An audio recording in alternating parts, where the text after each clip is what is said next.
On the 3rd of December 1922, the Union of Socialist Soviet Republics was founded. At the end of 2025, this event is now 103 years ago. The world today is at chaos. Imperialist forces are causing death and destruction. Russian imperialism is advancing in Ukraine, while Donald Trump is killing Latin Americans in the Caribbean Sea. World capitalism is unable and unwilling to solve the problems of workers and unemployed.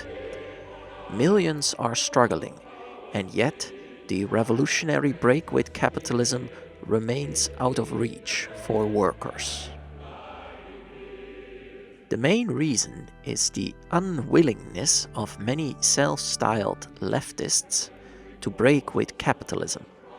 Leftist governments in Latin America, for example, prove to us why reformism is failing and why only a revolutionary break with capitalism can succeed.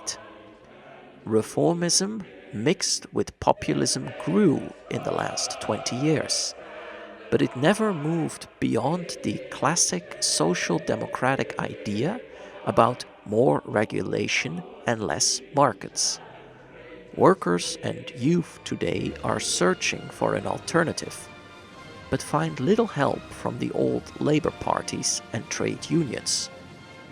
In Latin America, they were massively betrayed by leftist populists who failed to create a socialist society.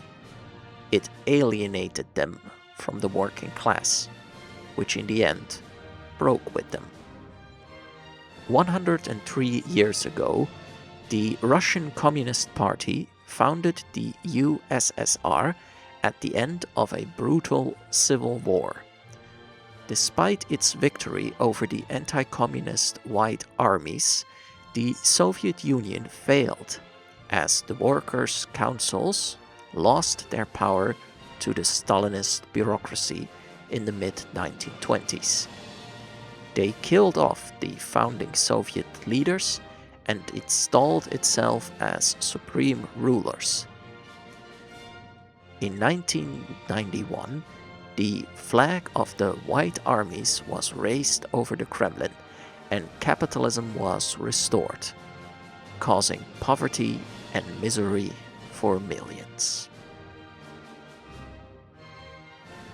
Today, the right wing and its capitalist propaganda still claims that capitalism is the only working economic system. Yet the next generation is not buying it. New York elected a self-styled democratic socialist as mayor, and many youth now question the rule of the markets. Millions are ready to move beyond capitalism.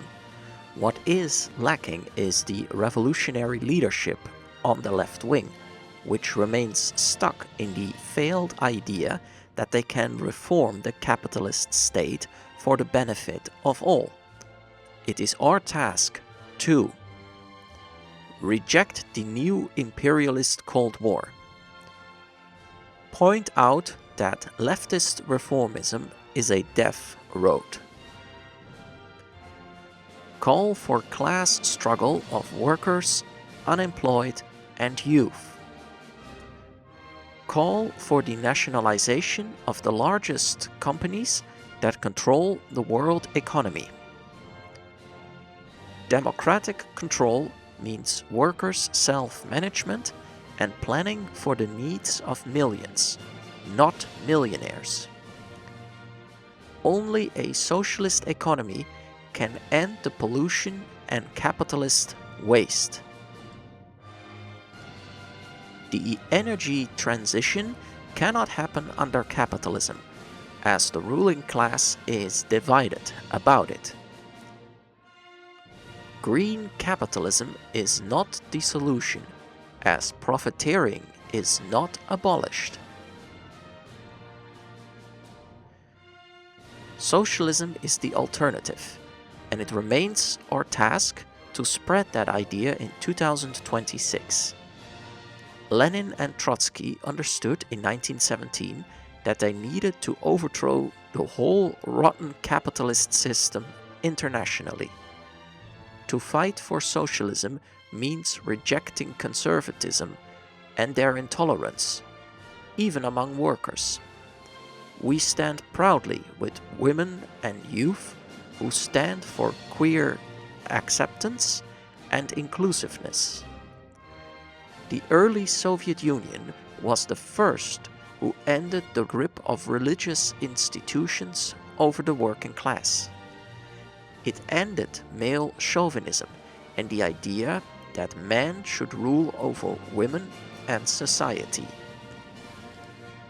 This revolutionary inclusiveness was destroyed by Stalinism, but it can be rediscovered by millions who seek a socialist alternative out of injustice, capitalism, racism, and intolerance.